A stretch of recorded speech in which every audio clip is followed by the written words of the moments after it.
Jesus for the cleansing power. Are you washed in the blood of the Lamb? Are you fully trusting in His grace this hour? Are you washed in the blood of the Lamb? Good morning. It's certainly a great privilege and a blessing to be together to worship God. We know that there are those who are unable to be here because of sickness and those that are here even in moments of grieving.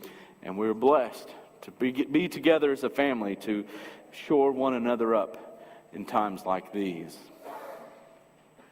Have you ever learned anything the hard way? My dad used to tell me that, there's a hard way to learn things. Have you ever had to learn anything the hard ways? When I was 6 years old, our family moved from the city, a suburb of Oklahoma City, down to Caddo, Oklahoma. And we were out in the country. It was 3 miles to the nearest paved road. And the house that we bought was at the top of a large hill that had a gravel road that went all the way down to, it was a massive, massive hill. I remember as we were unloading that day, the U-Haul, and we were getting all the things off, that my brother and I decided that we were going to ride our bikes down this hill because, man, a hill that size is enticing, and you can't not go down a hill like that. That's what we thought. So we were standing at the top of this hill. Never mind, once you get to the bottom of the hill, the grueling ride of trying to get your bike back up the hill, that didn't cross our minds. Forget about the fact that we had only ever ridden our bikes on paved roads and not gravel roads. That wasn't a detail we were worried about. We weren't worried about the detail that my bike was packed in the back of the U-Haul and hadn't got off the truck yet. No, we decided it was best to team up on one bike and go down this big hill. And so I assumed the usual pump position on the handlebars. When was that ever a good idea? On the handlebars, but that's the way it was, and we took off like Kyle, like Richard Petty and Cale Yarborough. If Richard Petty was riding on Cale's hood, going around the track. Well, you can imagine what happened. I don't know exactly what caused the wreck. Was it the rocks? I would imagine in my mind it was driver error because my brother was driving. But anyway, you remember the old Wide World of Sports and the agony of defeat and the guy fly? That's what we had to look like going down that hill.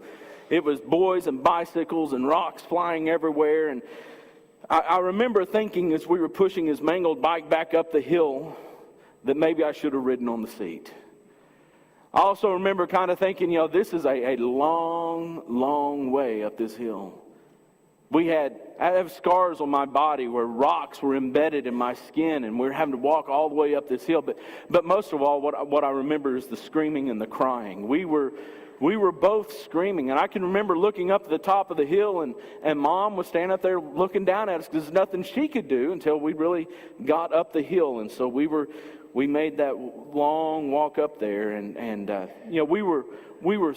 was 6, my brother was 7 at that time, and we thought we were big boys. And we found out in that moment how little we really were. We call that learning the hard way, or the school of hard knocks, right? We go through the school of hard knocks, but there is another school that causes a lot of pain, and it reminds us of how small we are. We might call that the school of faith. You see, faith goes through a process of learning and growing. Everyone's faith does. And the school of faith is the halls through which faith passes. It is filled with trials and temptation, each one a test, an examination of ourselves and our standing before God. And everybody has to pass through these tests, including the children of God. And what happens, though, for most people is they don't pass the test. We fail the test when we refuse to obey God, whether obeying the gospel to become a child of God or living in a way that we continue in His paths of righteousness. We fail the test in the school of faith when we refuse God's help.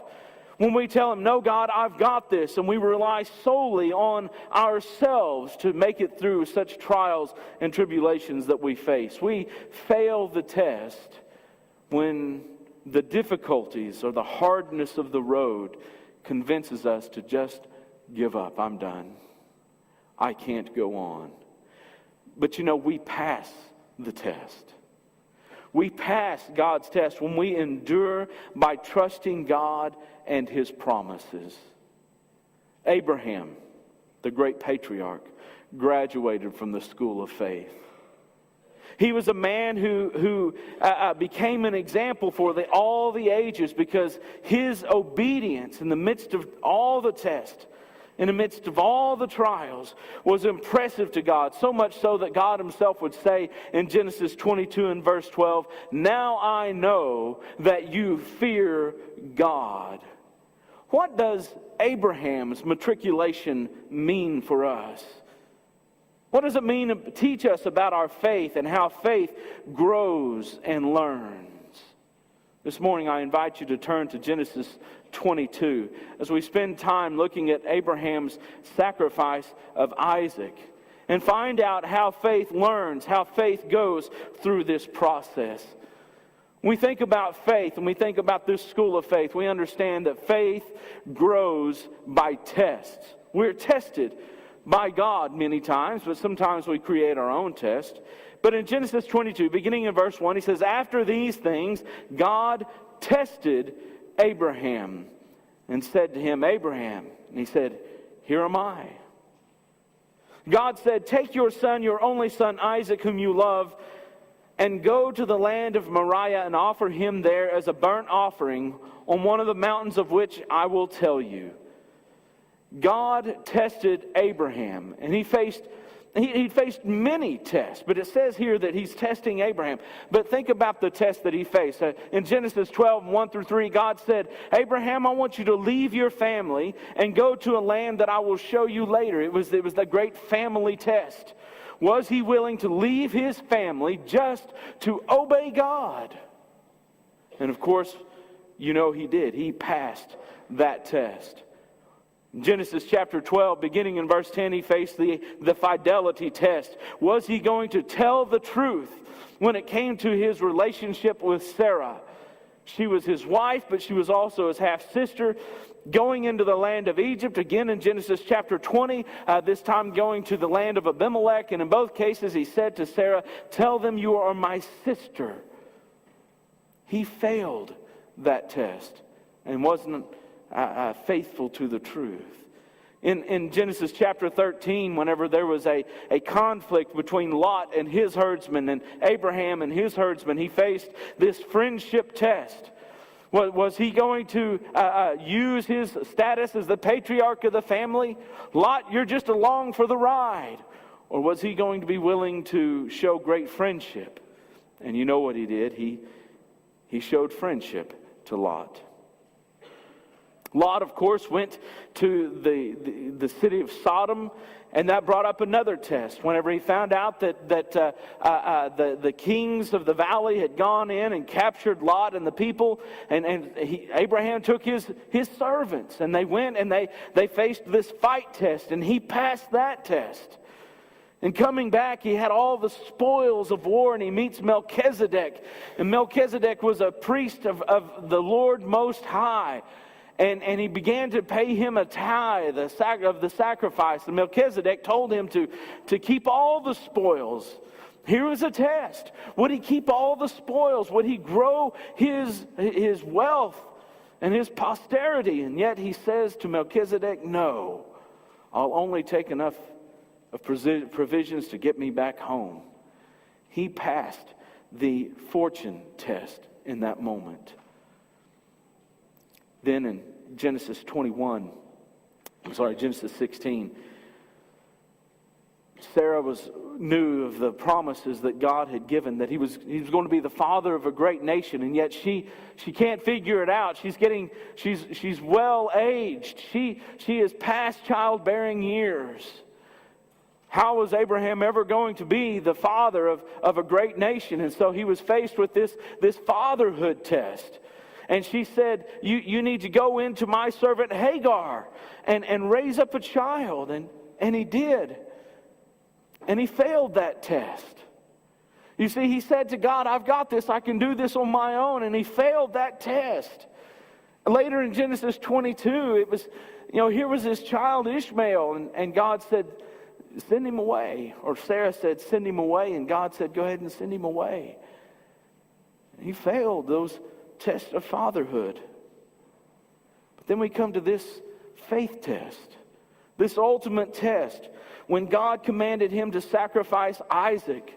When God is checking to see, will Abraham withhold anything from me? Is the faith of this man so strong that he would give even his child, the child of promise, the child that he loved so much, would he give him as a sacrifice for me? And Abraham passed. What a great example it is that he passed this test that he was faced with. God tells him there in verse 2, he says, take your sons. The ESV says, take your son, your only son, Isaac, whom you love, and offer him as a burnt offering. Some translations insert the word now. Take now your son, Isaac, your only son. The word now is not there. There is a word there, and a lot of translations just pass over it because it makes no sense in a lot of people's minds. It's the word for I beg or asking please. God is saying, take, I beg you, your son Isaac. And translators have been flummoxed with this word for so long. Why is God begging him to take his son and offer him? 5 times in the Old Testament, God uses this word. Only 5 times. And in every instance, he is asking the person to do something extraordinary. Something that is staggering, something that is irrational and incomprehensible. And it identifies for us the fact that God is fully aware of the magnitude of the challenge he is giving to Abraham. He is saying, Abraham, I know what I'm asking is beyond the pale. I know that my request that you sacrifice your son is unheard of. But take him, I beg you.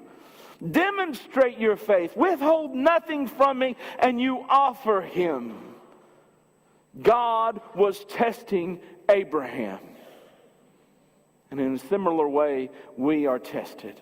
We are tested by our own temptations.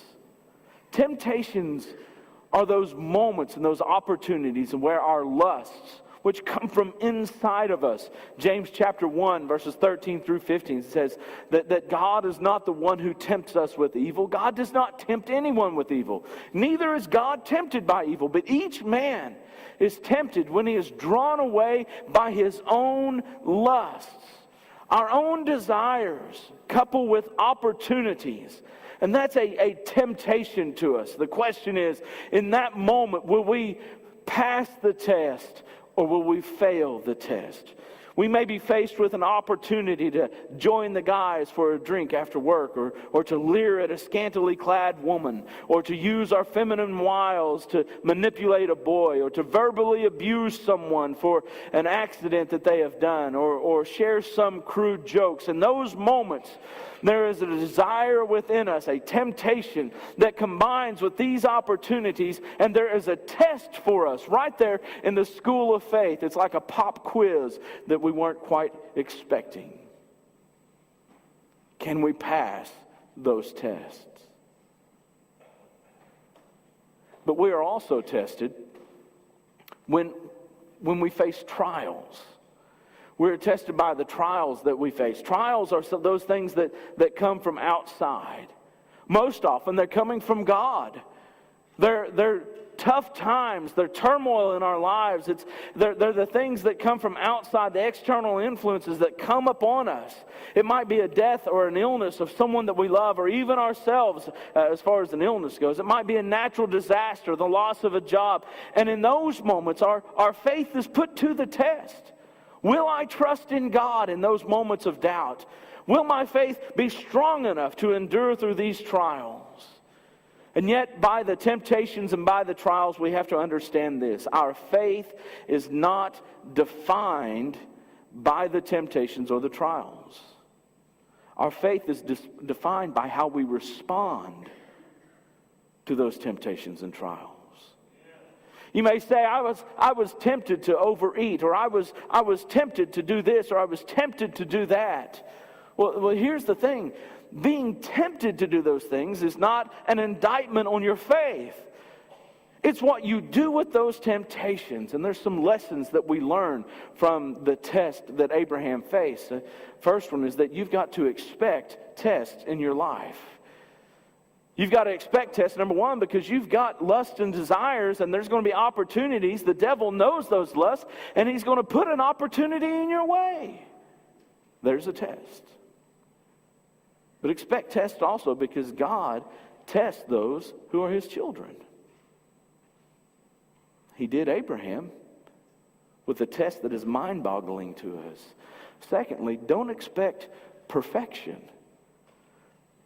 I know when I was in school, I was one of those overachievers. I wanted to have the best grade on every test and every assignment and every class. That was hard because Julie was in my class, and it wasn't easy to get a better grade than her at all. We had to work hard to get to those opportunities, but I wanted to be the very best. I wanted a perfect score if I could get it. But listen, in the school of faith, you're not going to be perfect.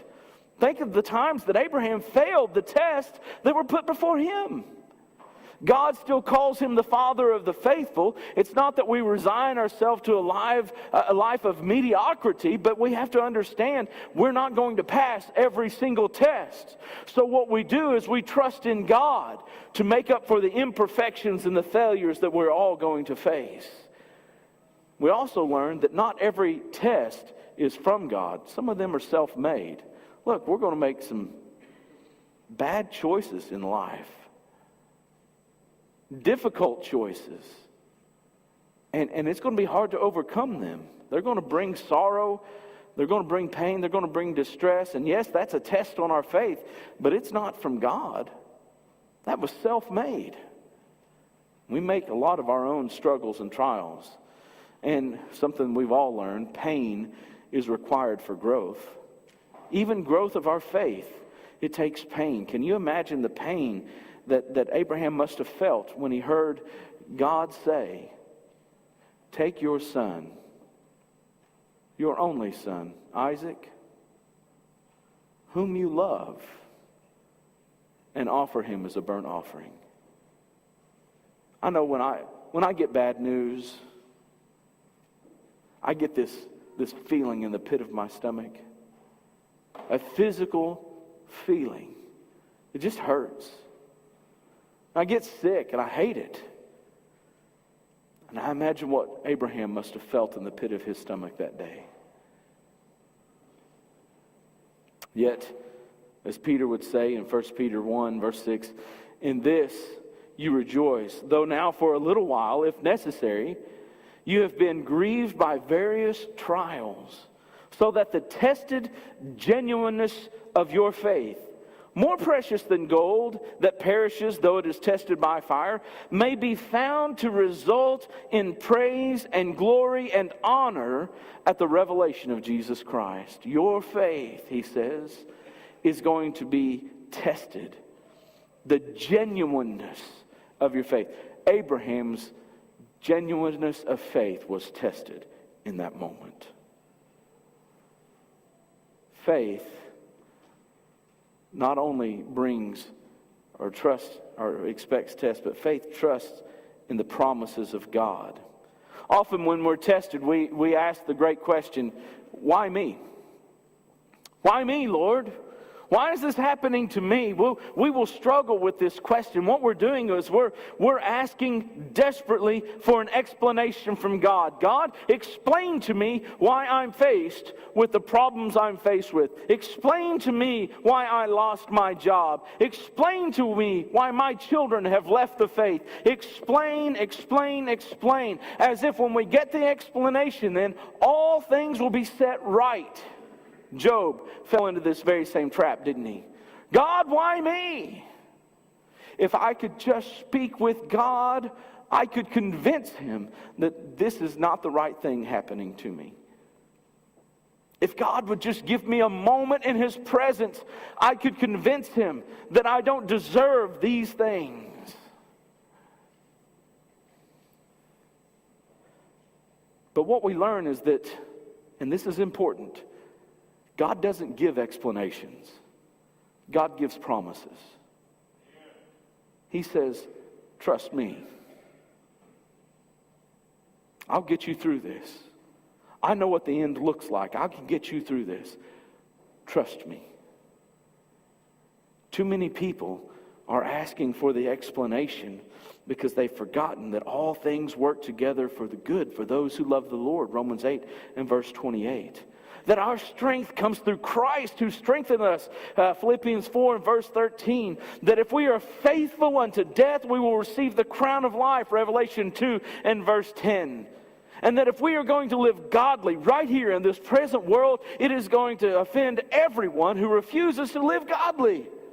And you shall suffer persecution. 2 Timothy 3 and verse 12. God is not in the business of explanations. God is in the business of promises.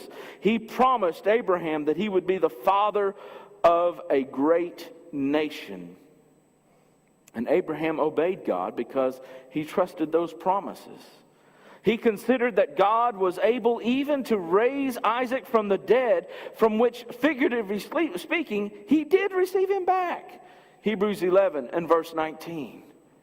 He obeyed because he thought, well, God, if he's promised me that Abraham is the seed of, or Isaac is the seed of promise, and he's asking me to kill the seed of promise, then God must bring him back from the dead. I don't need the explanation. I need to trust the promise. And he did. You know, there's no recorded resurrection from the dead up to this point in the Bible. There's a few resurrections from the dead in the Old Testament, and of course in the New Testament, culminating, of course, with Jesus Christ and the promise to us that we will be raised from the dead. But up to this point, Abraham or nor anyone else had ever heard anything about a resurrection from the dead, and yet Abraham marched steadfastly and resolutely to Moriah, trusting in the promises of God. Notice in verse 5 of our context of Genesis 2, he says, I and the boy will go over there and worship, and what? And come again to you. Abraham knows. He's probably not letting on to everyone what he's about to do. He's not walking with his servants. Yeah, when we get over there, I'm going to kill Isaac deader than a doornail. He's not advertising what he's doing, but in his heart, he is wrestling with this. He knows what is going to happen. And yet he fully expects, after I sacrifice Isaac, after I've done what I'm supposed to do, after I've worshiped God,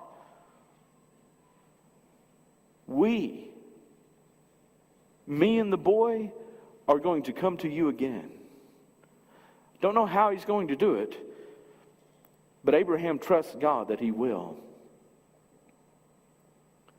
In the paragraphs of Hebrews 11 that talk about Abraham, by faith Abraham, it says that Abraham obeyed when he did not know where he was going. In Hebrews 11 and verse 8, Go, get away from your father's house. Well, where am I going? I'll tell you where later. He had no idea where he was going, and yet he left. He obeyed when he did not know when God's promises would come true. He was looking for that city whose designer and builder was God. Hebrews 11, 9 and 10. That's the church. He didn't know when the church was going to come, but he trusted God that it would eventually be here. We would see it one day.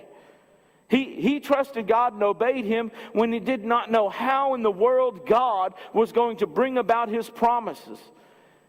Sarah and he were beyond childbearing years. There was no way they could conceive, and yet he trusted. Even though he didn't know how God was going to do it, he knew God would do it, and he obeyed even when he did not know why God was asking him to sacrifice his own son.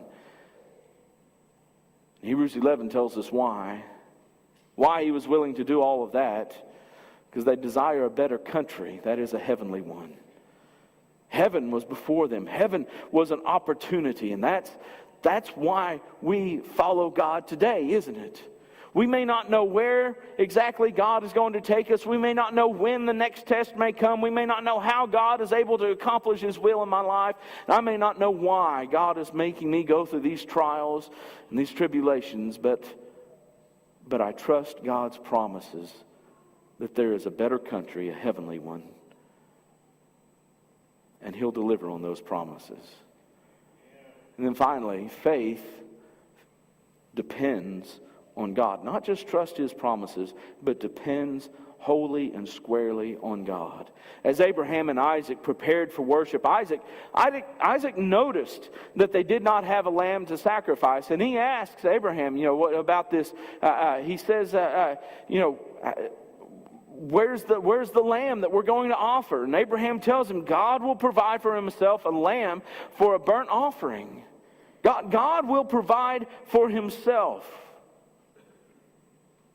Later, when the event is all over, and you can just imagine the relief that Abraham feels. By verse 14, it says that he called the place Yahweh Yireh. Now, some English translations have Jehovah Jireh. Okay. Some just give the translation of that phrase. It's a name which means the Lord will see. The word provide comes from provision, which is made up of the prefix pro, beforehand, and vision, to see.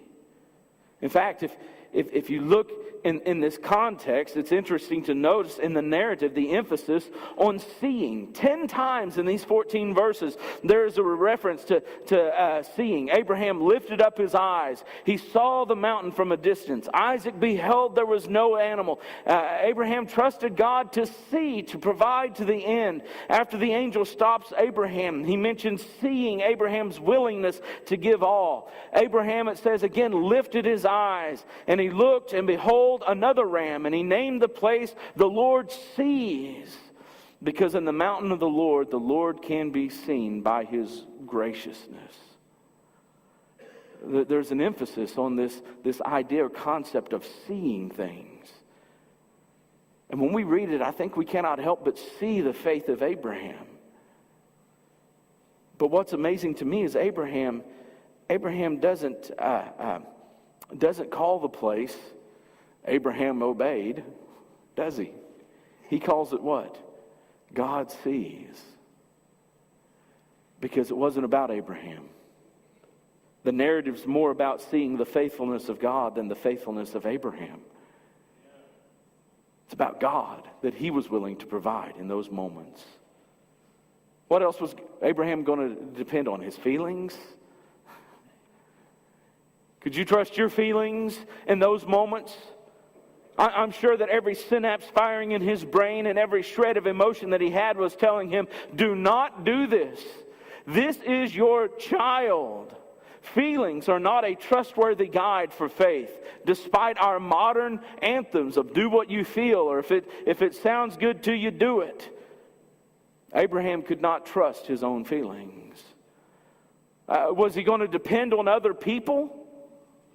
I think there's a reason he didn't tell Sarah, I'm going to go kill our only son. In fact, in the context, he says slaughter. He was about to slaughter Isaac. There's a reason why he didn't tell his servants. The reason he didn't tell Isaac. God will provide, he says. Rational people would have tried to talk him out of obeying God. Abraham, you know this can't be right. Abraham, you know God has never asked for a human sacrifice before. Abraham, you know that's not how we worship God. Abraham, you know. They would have tried to talk him out of it. He could not rely on his feelings. He could not rely on his faith. He had to, or his feelings. He had to trust God. And that's where he put his focus. On the God who provides.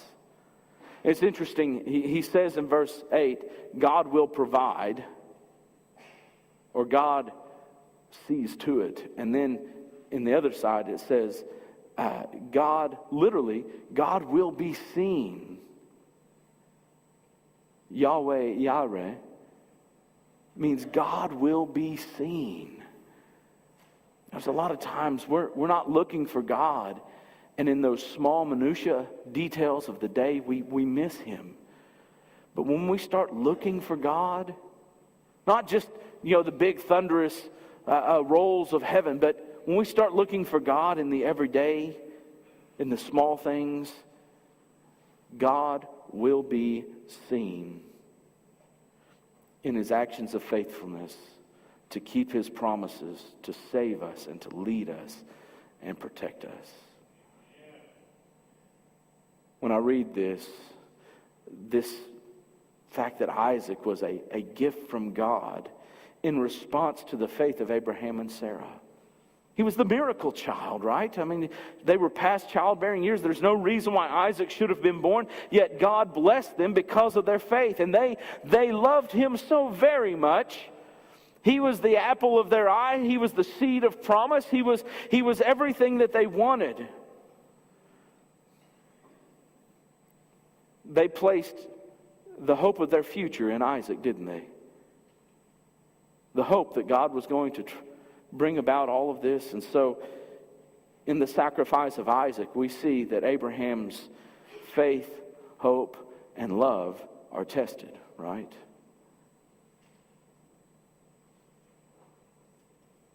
The child of faith, the hope of their future, their love for God is tested right here in the sacrifice of Isaac. And faith is not truly tested until God asks us to bear what seems unbearable.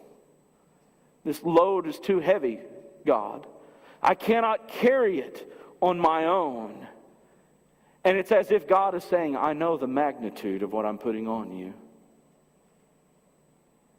but I know who holds your hand.